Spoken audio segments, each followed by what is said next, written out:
আচ্ছা ভাইরা, তো দেখো এই কোশ্চেনটা হচ্ছে তোমাদের ঢাকা বোর্ডে আসছিল 2016 সালে, ঠিক আছে? তো কি বলছে দেখো, যে মুক্তভাবে পড়ন্ত সকল বস্তু, মুক্তভাবে কোনো একটা বস্তু তুমি উপর থেকে ফেললা, ঠিক আছে, সেটা আর কি বলা হয়েছে যে সমান সময়ে সমান পথ অতিক্রম করে।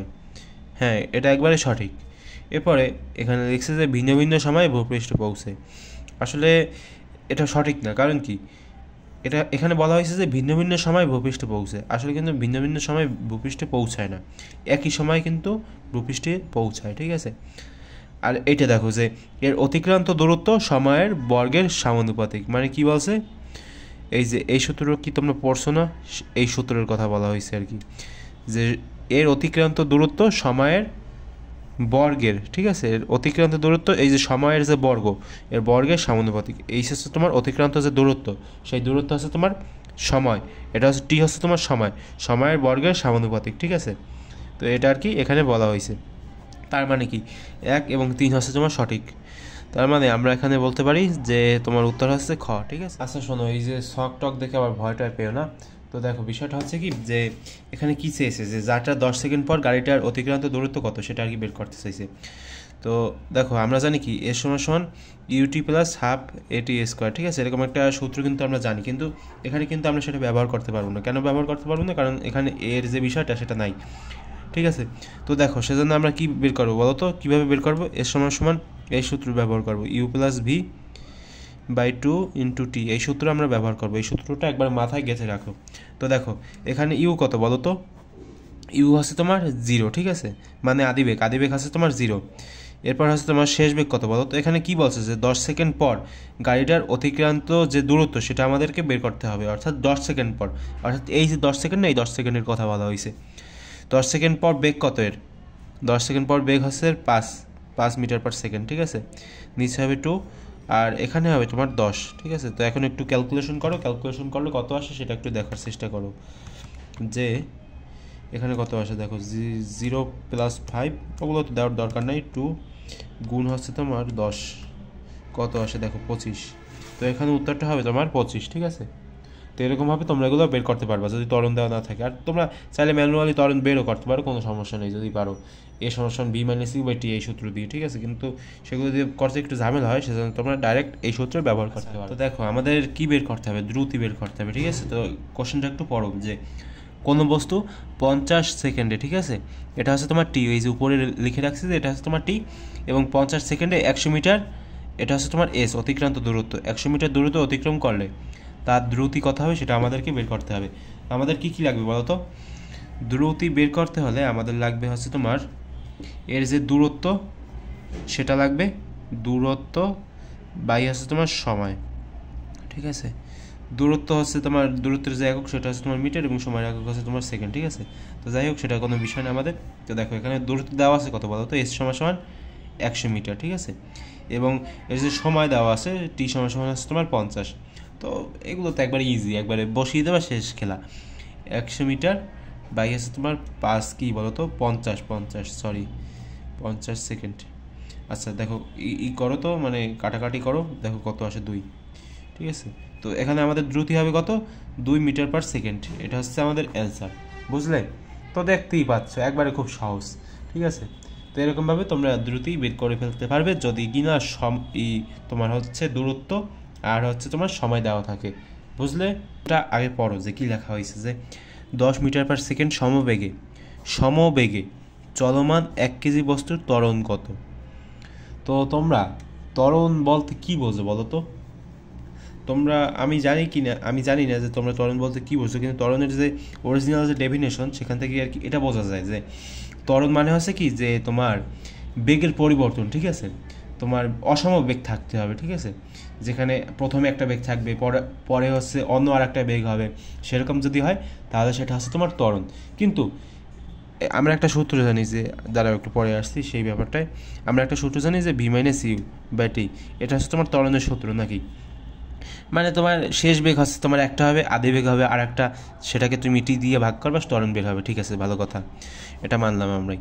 কিন্তু এখানে দেখো কত লেখা আছে, যে 10 মিটার পার সেকেন্ড সমবেগ, ঠিক আছে? সমবেগ মানে কি ভাই?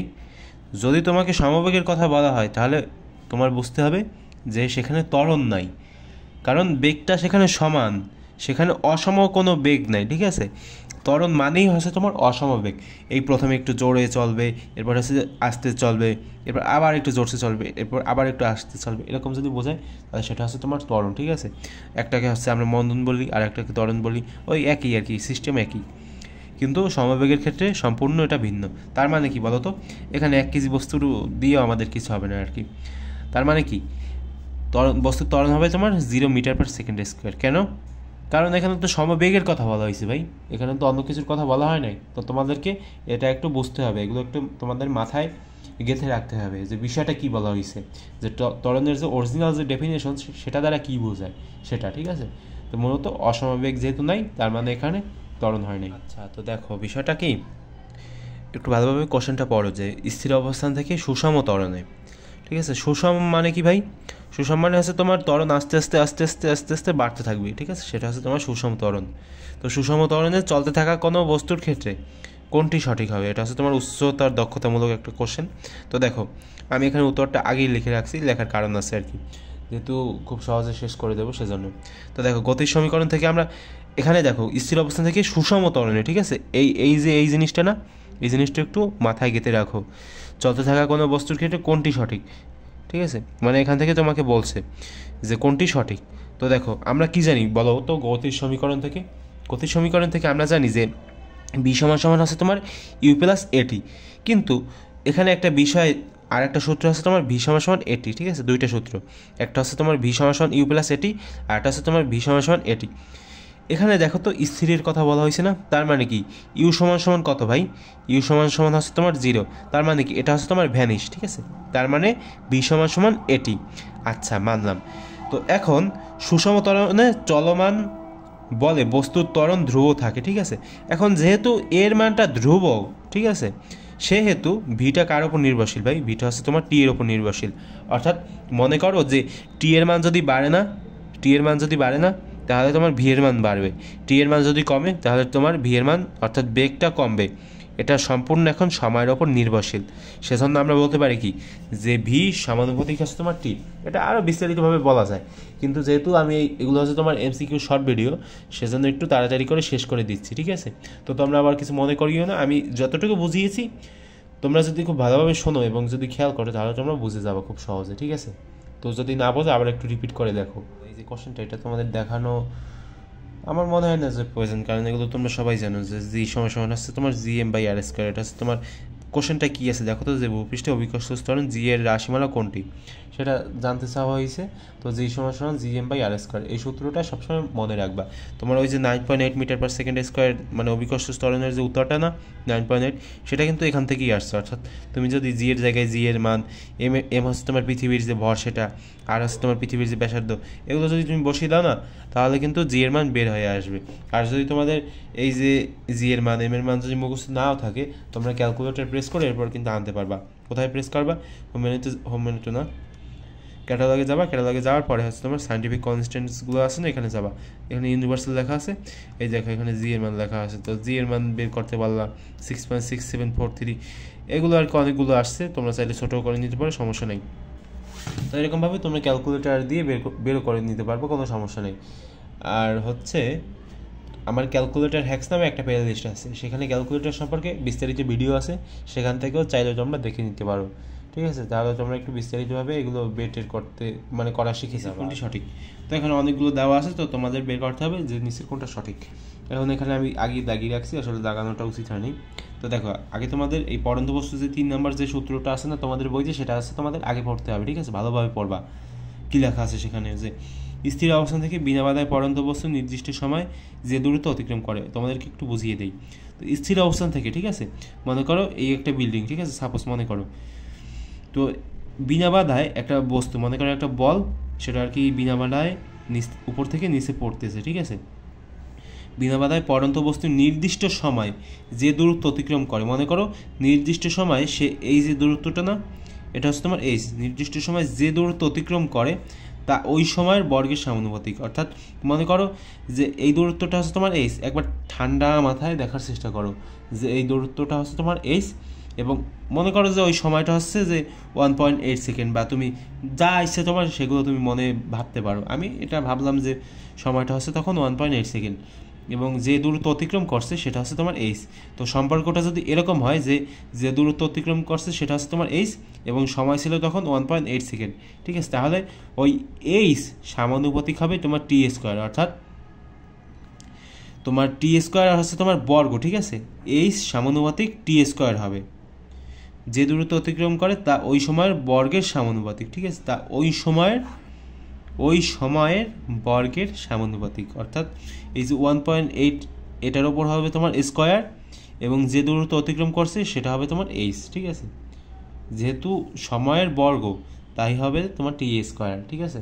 যদি না বুঝতে পারো একটু রিপিট করার চেষ্টা করো ভাই, বুঝে যাবে। এগুলো এমন না যে খুব কঠিন, আর এগুলো যদি তোমাদের তেমন একটা ম্যাথ আসবেও না, সমস্যা নেই, চিন্তার কোনো কারণ নেই, এরকমই আসবে। অনেকক্ষণ পর আমরা একটা ত্বরণের একটা এমসিকিউ পেয়েছি, তো এটা হয়তো তোমরাই পারবা যে কীভাবে কী বের করতে হয়। তো এখানে আদিবেগ দেওয়া আছে, কত দেওয়া আছে এখানে, কোনো গাড়ির বেগ আছে তোমার, এটা হচ্ছে তোমার আদিবেগ 15 মিটার পার সেকেন্ড এবং বেগ বৃদ্ধি পেয়ে 10 সেকেন্ড, তো টি সময় হচ্ছে তোমার 10 সেকেন্ড। আর এরপর কী লেখা হয়েছে দেখো তো, 75 মিটার পার সেকেন্ড হয়, অর্থাৎ এটা হচ্ছে তোমার ভি, ঠিক আছে, ভি হচ্ছে তোমার 75 মিটার পার সেকেন্ড। আচ্ছা, তো ভালো কথা। তো এখন আমরা এই সময় কী লিখতে পারি বলো তো, ত্বরণ চেয়েছে না, B minus you by T. এখন তো তোমরাই পারবা এগুলো ক্যালকুলেশন করছো, দেখো তো কত হয়। এখানে হচ্ছে তোমার 75 মাইনাস হচ্ছে তোমার 15/10, ক্যালকুলেশন করলে কত আসে সেটা একটু বের করার চেষ্টা করো। 75 মাইনাস 15 নিচে হবে তোমার 10, উত্তর আসবে তোমার 6, ঠিক আছে। তো এখানে আমরা বুঝতে পারলাম যে এর ত্বরণ হবে তোমার 6 মিটার পার সেকেন্ড স্কোয়ার, ঠিক আছে, এরকমভাবে আমরা বের করব। তো এগুলো বের করা কিন্তু একবারে সহজ, তো নিজেরা একটু চেষ্টা করবা এবং একটু বেশি করে প্র্যাকটিস করবে। এর থেকে কঠিন কিন্তু কোনো ম্যাথটা আসতে পারে ত্বরণ বিষয়, মানে ত্বরণের সূত্র দিয়েই কিন্তু পেঁচিয়ে দিতে পারে, তো সেগুলো একটু খেয়াল রাখবা। তো সেগুলো একবার ঘুরে আসলে তার স্মরণ কত সেটা আমাদেরকে বের করতে বলছে। তো মনে করো এই একটা বল দেওয়া আছে, ঠিক আছে, মনে করো এই একটা ফুটবল দেওয়া আছে, তো এই ফুটবলের একটা বিন্দু আছে তোমার এ, ঠিক আছে, ধরে নাও আর কি মনে যে একটা বিন্দু আছে তোমার এ, এবং এই ফুটবল মনে করো তুমি লাথি মারলে, তো কিক করার কারণে সেটা ঘুরে, মনে করো যে ঘুরতে সেটা ঘুরে আবার জায়গা মতো নিজের জায়গায় নিজে আসছে, ঠিক আছে, এই বিন্দু আবার এই বিন্দুর জায়গায় আসলো। তার মানে কি, তার কি কোনো স্মরণ হয়েছে? তার কিন্তু কোনো স্মরণ হয় নাই। কেন স্মরণ হয় নাই? কারণ এ বিন্দু আবার ঘুরে এ বিন্দুতেই আসছে। কিন্তু যদি এমন হইতো যে এ বিন্দু সরে এখানে যদি চলে আসতো তাহলে কিন্তু তার স্মরণ হইতো, ঠিক আছে। কিন্তু এখন কিন্তু আমরা বলতে পারি না যে তার স্মরণ হয়েছে, কারণ আমি আবারও রিপিট করছি যে এই যে বিন্দুটা একবার ঘুরে আবার সেই যথাস্থানে, অর্থাৎ নিজের যে স্থান, ঠিক আছে, সেই স্থানে আবার চলে আসছে, যার কারণে এর কোনো ত্বরণ হয় নাই।